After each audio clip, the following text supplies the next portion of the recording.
আমার নবী বলে দিয়েছেন, একটা নারী তার দেবরের সাথে দেখা করার চাইতে মৃত্যু তার জন্য অনেক বেটার। একজন নারী আর একজন পুরুষ বন্ধু, যে আমার নবী বলে দিয়েছেন যাদের স্বামী দেশের বাহিরে থাকে অথবা বাড়ি থাকে বউ, স্বামী থাকে অন্য জেলায়, ওই নারীদেরকে নবী উপদেশ দিয়েছে তোমরা সুন্দর পোশাক পরো না, ভালো করে সাজগোজ করিও না, কারণ অন্য কোনো পুরুষের নজর তোমার দিকে পড়তে পারে।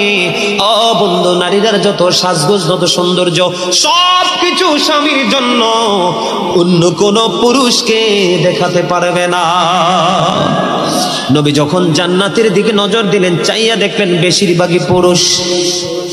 নবী যখন জাহান্নামের দিকে নজর দিল, বেশিরভাগই বন্ধু চাইয়া দেখলো নারী, আর বেশিরভাগ নারী জাহান্নামে যাবে শুধু পর্দায় না থাকার কারণে। নারীদের জান্নাত বন্ধু একেবারে সোজা বল